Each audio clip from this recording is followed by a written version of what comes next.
Are you feeling stuck in your career or lacking employment at the moment? Experiencing symptoms of job dissatisfaction? You might be suffering from a common condition known as career stagnation. But don't worry, there's a solution. Monster.com.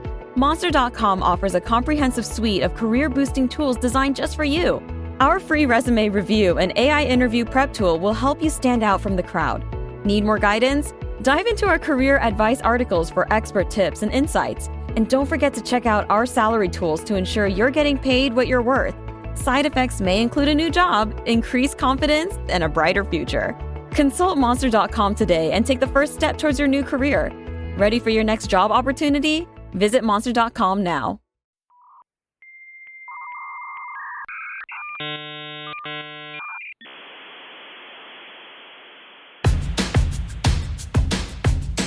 I'm as mad as hell, and I'm not going to take this anymore! Hello, friends. Welcome back to the show. Got an interesting one for you today. Melissa Berry's my guest. You know, you spend 20 years in the cancer advocate space. You think you meet everyone. It's a small group of leadership and folks. We kind of all know each other. Like any industry, there's like really 6 of us. And we just, Scooby-Doo ourselves into other rooms all the time. But Melissa Berry has been around a while, for the right and wrong reasons. She's a triple-negative breast cancer survivor. And amongst the many things that make her interesting is she comes from the world of fashion. Before she was diagnosed, she was what she calls a fashionista, which, by the way, I trace the history of fashionista back to its roots. We discussed that on the show. But she's here today to just be on the show because we had not really officially met. Ships in the night for so many years. And finally, here we are today in studio, Melissa Berry. She is the Cancer Fashionista online at, you guessed it, Cancer Fashionista. Just search that. She's also a fellow podcaster with her show, Dear Cancer, I'm Beautiful. Quote, bridging the gap between life-saving cancer treatment and fashion, beauty, and wellness. It's a fun show, another Gen X throwback show. She's here. It's fabulous. Enjoy.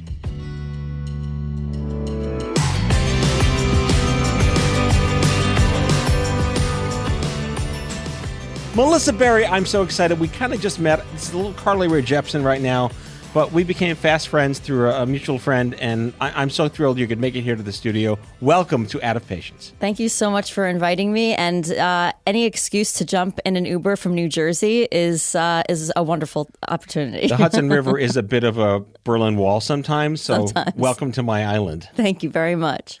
So we met again through a mutual friend in pharma because I would say we have the best and worst in common. We're both creative artists. We're both broadcasters. We both work in media and understand the way, shit happens in the country. But we also are members of a club no one wants to belong to. Yep. And it's all sorts of sad crap and happy crap and nothing's great. But would you say it's a terrible privilege to be here today? No, this is a wonderful privilege. It really is. Did I want to land here via breast cancer? Absolutely not. But if I had to land somewhere after going through some shit like that, I'm happy to be here. My dad would say every day above the grass is a great day. You agree? Yeah. How would you not agree? No, I disagree. Everyone should be under the grass. All right, I need to ask, what kind of Jew are you? Because there's 2 kinds. There's the kind that is, it's not a problem until it's a problem, or it's only a problem if there's no problem. I know you're not going to like the answer. I'm a little bit of both. I think I tend to catastrophize more than anything else. So you're catastrophe fluid. Yeah, absolutely. I love to catastrophize. I think it's my survival instinct in a sense. And maybe it's because of breast cancer. I don't know. Right. How many years are you out now? 10.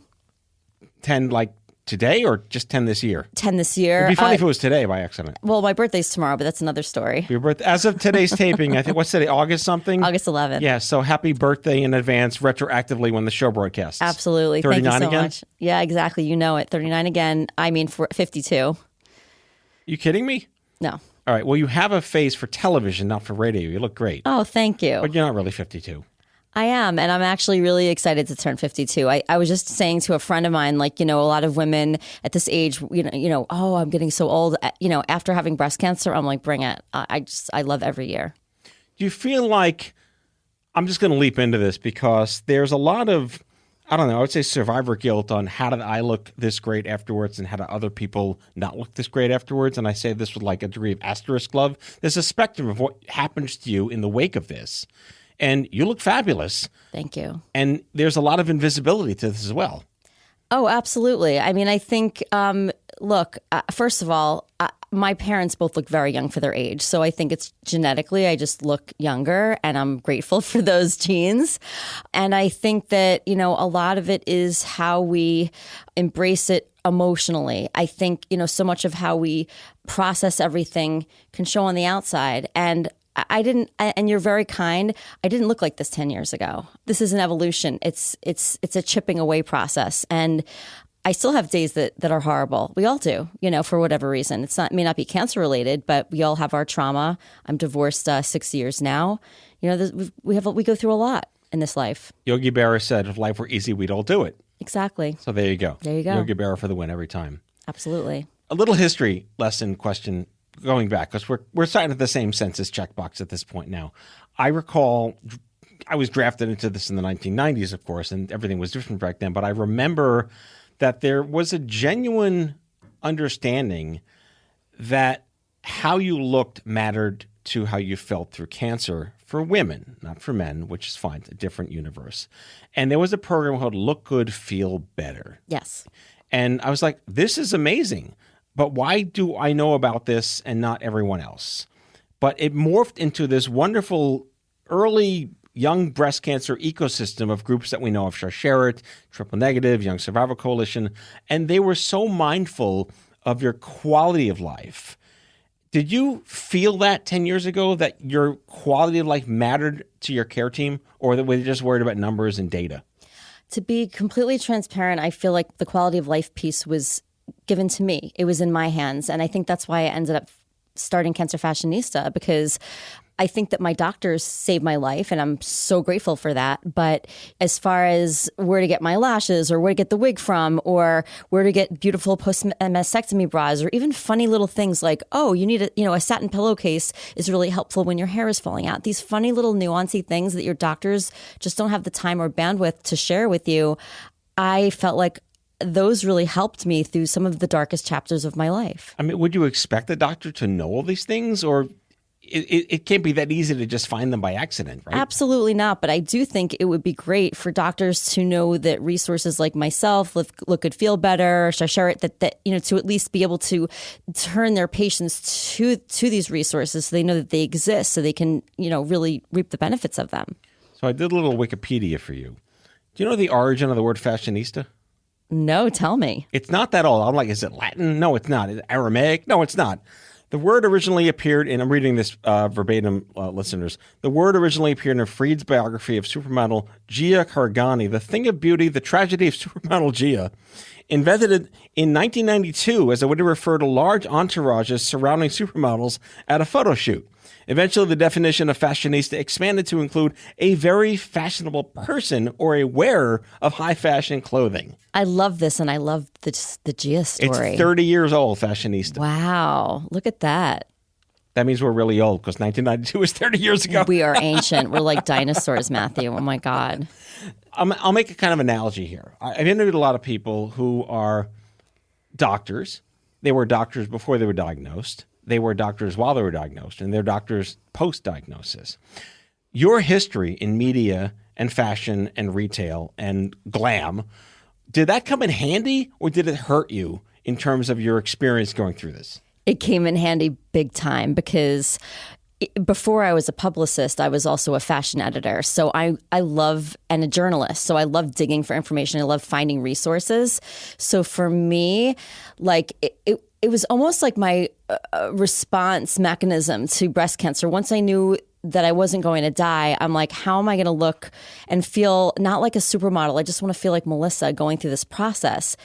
And finding the wigs, the lashes, the bras, it was one thing to find it for myself, but then to be able to share it with other women was where the magic really hit for me. But I definitely feel like my background gave me sort of like the drive. It was like the catalyst to me wanting to find resources and knowing how to find them, and loving the experience of speaking with the inventors of these brands, and like women like Dana Donofree behind Anna Ono, and actually getting to know them and their why behind their mission just started to unfold a whole other world to me.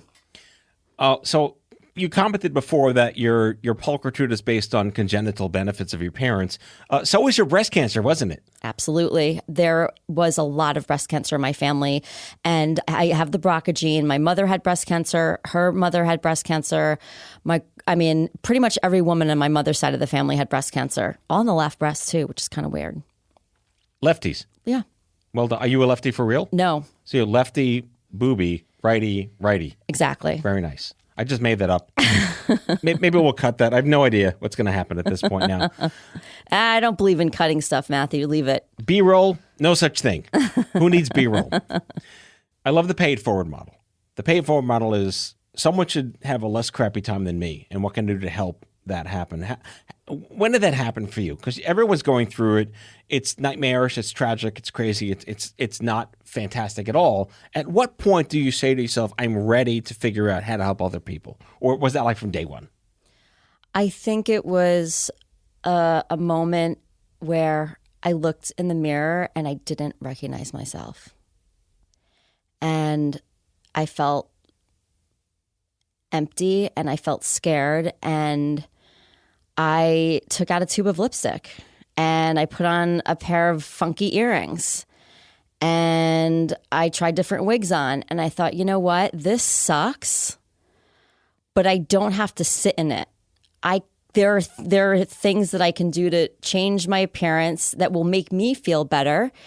And it did. And it sounds superficial, but it's really not. And I think so much of how we look is it affects our mental health.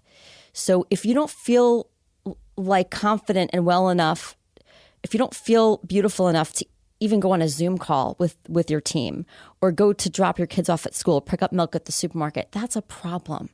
And that's why I say I didn't need to look like a supermodel. I just wanted to feel good enough to just be in my normal everyday life and not be self-conscious or not feel like I was, like I looked sick. Well, you had kids in middle school when you were diagnosed. Yes. What was that like?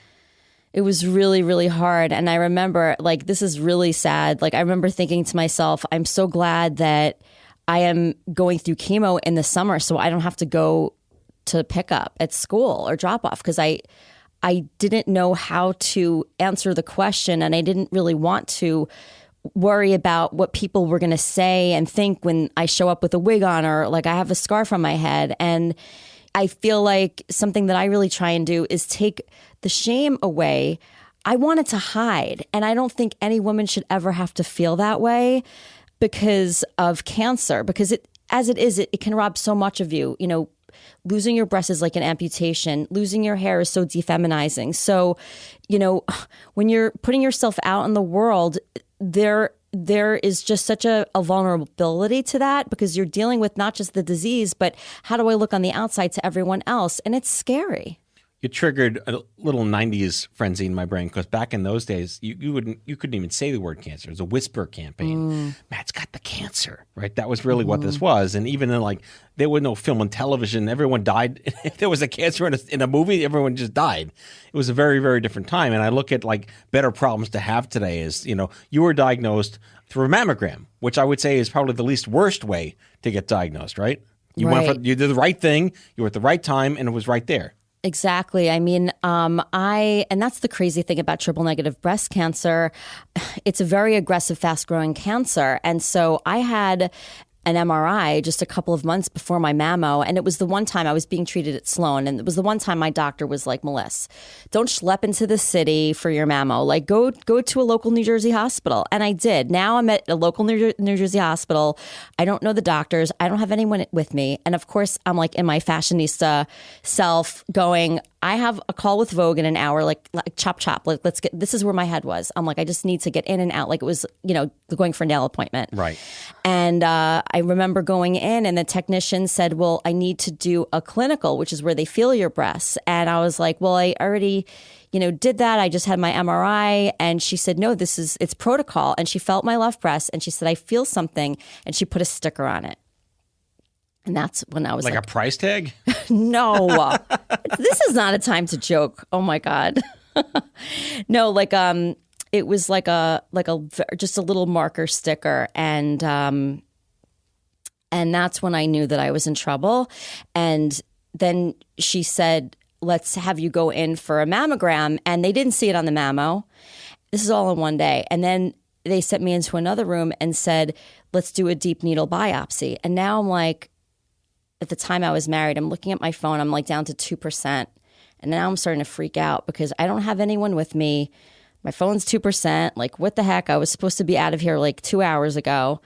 And I'll never forget, they did the deep needle biopsy, and the doctor came in and he said it's with the two other nurses. It was like a dream. Like, my head was spinning. It felt so surreal. And he's like, you have breast cancer. I was like, what?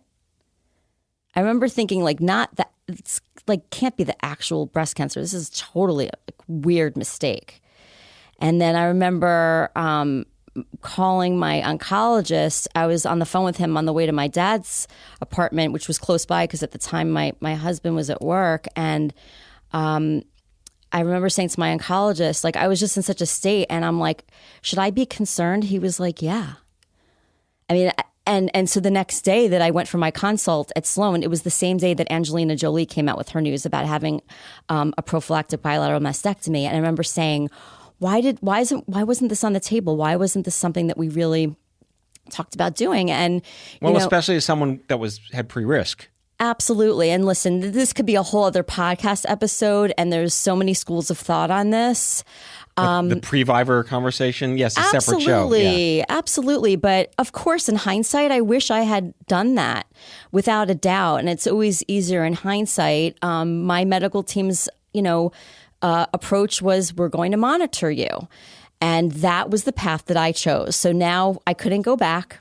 I was diagnosed with triple negative breast cancer. And then I remember sitting with my breast surgeon, and she was sketching like the different, surgeries. And I was like almost like spacing out. I'm like, wait, I'm losing my breasts? And she was like, yes. And I'm like, wait, so do I need chemo? And she was like, yeah, it's triple negative breast cancer. You're going to need chemo. And I'm like, well, not the kind where my hair falls out. She was like, well, no, you're going to lose your hair. So this was just very matter of fact. So much to process. And maybe not as matter of fact as I just said it, but that's how it felt. Mm-hmm. Like, kind of like, well, yeah. Let's go to break on a joke that you probably won't find funny. Because I've had many, I've had Haley on the show. We talk about Haley Dinerman. I've had many triple negative breast cancer patients on this show, the old show. And some of them are like, I heard triple negative breast cancer. Like, that's great, right? Negative? No, it's not. Was that a moment for you? I didn't even know that there were different types of breast cancers, let alone triple negative. It sounded triple bad to me, actually. And I remember my oncologist said, yeah, triple negative gets a bad rap, but the only good thing about it is after 5 years, the chance of a recurrence is slim to none. So that was kind of like my guiding light for a while. Well, that's a good handrail to hang on to, I suppose. Absolutely. All right, Melissa Berry, the Cancer Fashionista, right here live in studio at Off Script Studios. We'll be right back after the break.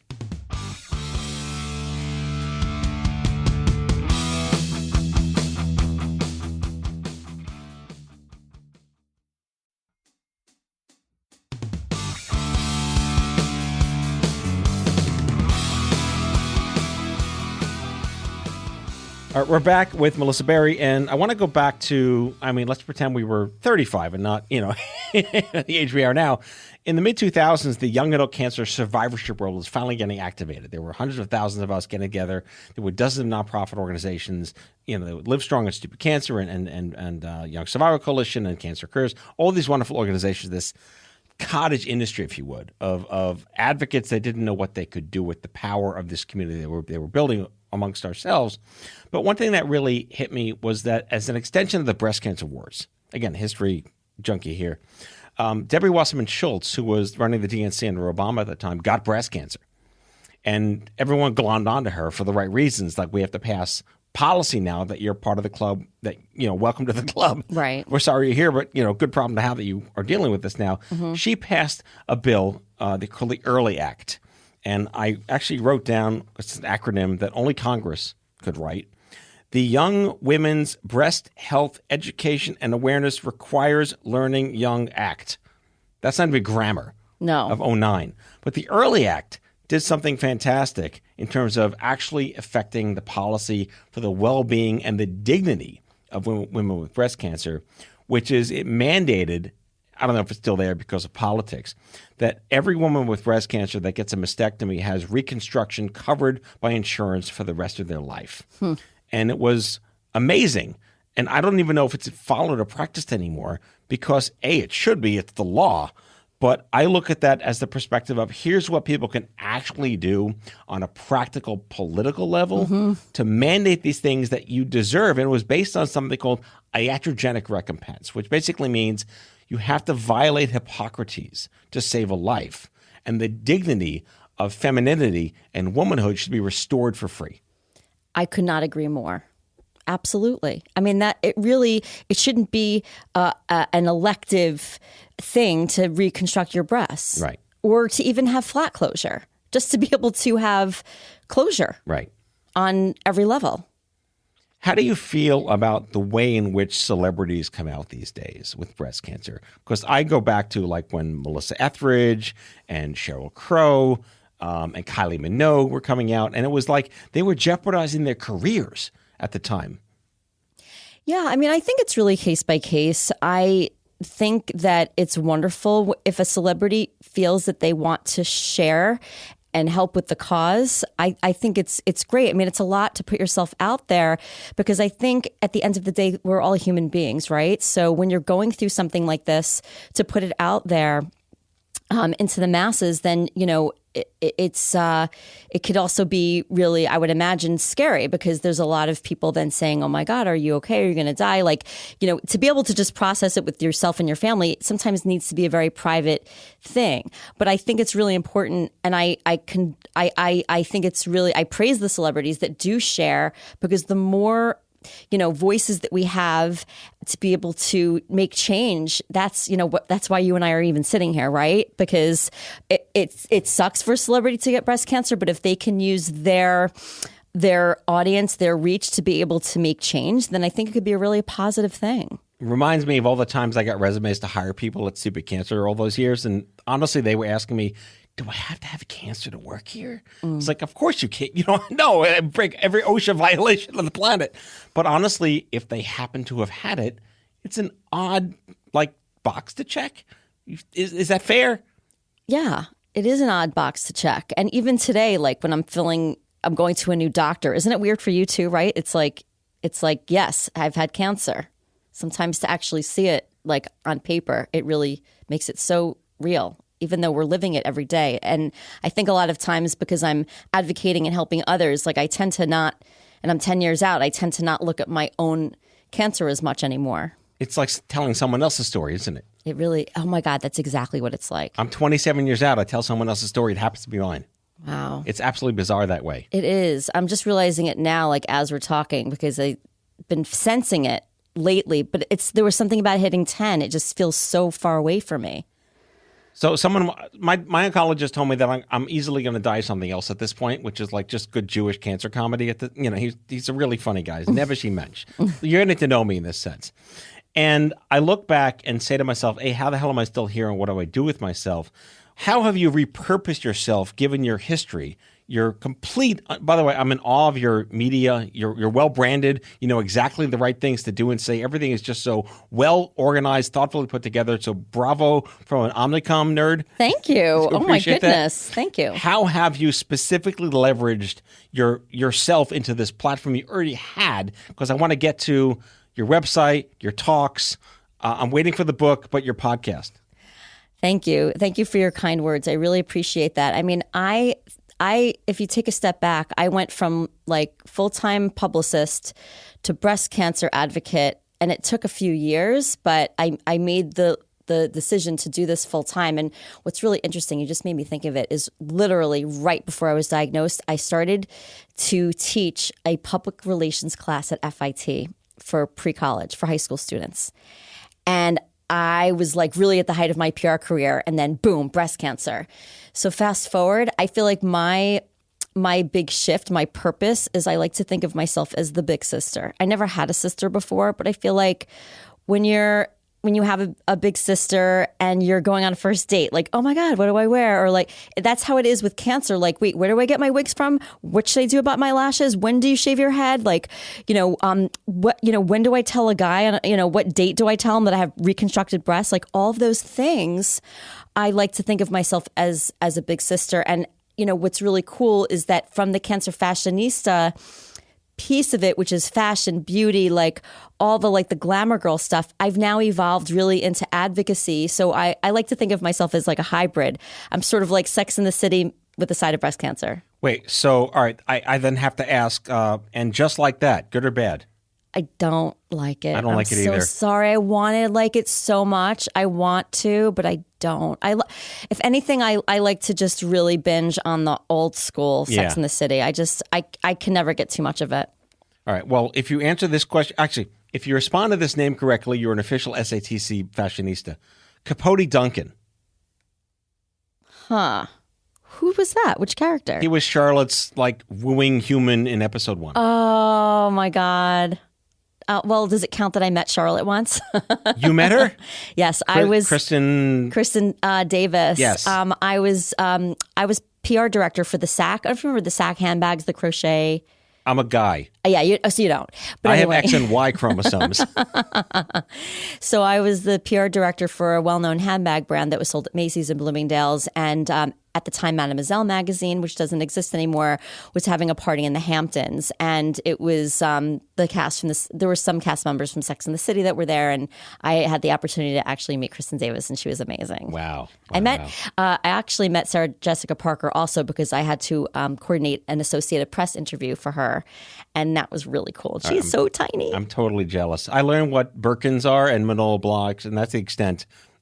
And she left me a voicemail once, and I saved it until I left my job. It was on my work phone. It was before cell phones. I couldn't save it. How I would sad have is that? got a cassette tape. And I should have just taken the damn thing with me. I know. That's amazing. All right, end of the HBO Max. I know. I really wish the whole episode could be about Sex in the City. I know. Well, we could totally do that too, because my wife and I, it's not even a guilty pleasure. It's just an honest pleasure to go back and remember when they were in their 30s and we were in our 20s. Yeah, it's my favorite. So let's get to your podcast. I love meeting other podcasters who truly understand the art of radio and interviews and booking and the theater of it all. Wouldn't you say radio, which I just consider podcast talk radio, it's theater. It really is. It's it could be very dramatic. It could be very emotional. And oh boy, I've learned a lot. I recently was I was chatting with a podcast expert, like a friend of a friend was like, you need to talk to this guy. And he was like, Melissa, honestly, the fact that you hit 100, I just hit 100 episodes about a month ago. And he was like, most people don't make it to 100. Do you know that? And I didn't realize that. Do you agree? I'm at 700. Wow. Actually more, because if you count the first show I did, there were 540 of them, and I'm at 390 now. Wow, that's amazing. I mean, this is my job. Yeah. I've been on the air since 2007. Everyone's like, how do you do it? I was like, well, Mr. Beast was on YouTube in 2009. I've been doing this since 2007. That's how I have all these shows. You really are the podfather. I love being called that. It's so fantastic. Because the Godfather's too old. Yeah. I'm way too young to be a Godfather, but I will take Podfather. Is very suiting. All right. So just going back to my only critique. Your podcast is not branded Cancer Fashionista. It's called Dear Cancer, I'm Beautiful. Reasons. I just wanted to really underscore the fact that we are beautiful no matter what, and cancer cannot take that away from you. And I wanted to make Dear Cancer, I'm Beautiful an extension of the Cancer Fashionista platform. And what's happened is that it's really evolved from my first few episodes were focused on boudoir photographers and post-mastectomy bra designers and makeup artists. And now what's happened, which is really cool, is I'm just launching an advocacy series called Your Voice, Your Health, because I feel like I still want to continue talking about all the beautiful things, but I also want to talk about the issues and the hot topics, and not just talk about them, but ways that we can actually, as a community, make some change. Yeah, and I stalked your entire catalog of shows, all 100 of them. And you've done extraordinary shows. I know pretty much all the famous people that have been on your shows because like we were like Venn diagrams of human beings at this point now. But one stood out, and he's such an unsung hero. Josh Levin. I love him. Lymphadivas has been around as the unsung hero heroine fashion brand for God knows how long. And man, I wish I could just like elevate them to international stardom. I could not agree more. He is such a gem of a human being. And I didn't realize, and that's why, Matthew, I love doing these podcast interviews because I really learned so much about the heart behind the brand and what kind of gets people to jump out of bed every morning. And he does it for his sister every single day. And they do it so beautifully. And I feel like they're almost like the Anna Ono of lymphedema. Like, it's like, screw you, lymphedema. Like, here's an awesome sleeve. And if it's black, that's fine. But we also have 8,000 prints. You mentioned Anna Ono twice. I know them as well. But just for the listeners, what is Anna Ono? How do you spell it? What is it doing? Absolutely. Anna Ono is ANAONO. And it's my favorite post-mastectomy brand, founded by one of my dearest friends, Dana Donofree. She's the founder. And we really became fast friends because she's also a fashion industry veteran. So she was a fashion designer before she had breast cancer. And I met her at a convention and looked at her product. And at first I'm like, there's no way that's a post-mastectomy bra. Like, it's this, it looked like beautiful French lingerie. And we became friends right away and have collaborated on things. And I'm just a huge fan of her product and always will be. And she's just an incredible beacon of light in our community. Well, if she's still on my phone, we'll send her a selfie and she'll have her mind blown. I think we should. So we'll put links to Anna Ono and lymphedemas in the show notes. Awesome. So just wrapping up here, I mean, this is kind of a softball question, but all right, you get breast cancer. You're lucky enough. I talk about like search engines suck to find resources, but someone happens upon you, your website, your experience. Like, I would imagine they'd feel empowered. Again, softball question. What do you want them to take away from this that isn't a Hallmark card? What I want them to take away from this is that they're not alone, and that there are ways to look and feel beautiful even when you feel like you're being robbed of your femininity. And I just think that there's something so scary and so vulnerable, and like there's no other way. Like I felt like I was being mugged in a way when I had breast cancer, because there's such a sense of loss. But what I want to give women is hope. And to know that they can rein their goddess power back in, and that your breasts and your hair and your lashes do not have to define you as a woman, and that like your essence makes you the beautiful woman that you are. Well said. By the way, I just realized that Evan Handler is a friend of mine, so I think I match your Christian JSP story as well. All right, everyone, do not watch And Just Like That. Yeah, don't. Yeah. We're not fans. We're not fans. We're fans of the show, but we are allowed to be unfans of the third attempt at a something. I wanted to like it so much. I did. I gave it a fair shot. Well, Melissa Berry, Cancer Fashionista, Instagram well-branded, Cancer Fashionista. Fabulous stuff out there. And the host of Dear Cancer, I'm Beautiful. I'm going to quote this: bridging the gap between life-saving cancer treatment and fashion, beauty, and wellness advice. Available, I assume, wherever you get your podcasts. We'll put a link in the description. I'm just so thrilled to have met you. It was karmic. I can't, how have I not met you? I know, that's what we were saying. I know, we were chatting on LinkedIn, like, what the heck? How did this not happen ever? Yeah. Well, I thank you for coming on the show. Listeners, learn more about everything Melissa's doing to help you. And it's just it's like you're helping people have a less crappy experience. And that's advocacy. Thank you so much for having me on the show, and thank you for everything that you do. This is really an honor to be here. All right, folks. See you next time. Bye-bye.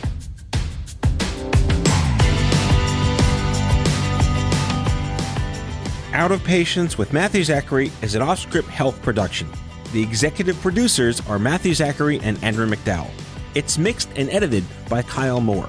If you like the show, ratings and reviews are always welcome. Leave us a message anytime at 855-AUDIO-66. That's 855-AUDIO-66 to share your healthcare shitness with us, and we might just play them on the air on a future episode. For more information about this show and Off-Script Health, visit offscript.com. That's offscript, no T.com.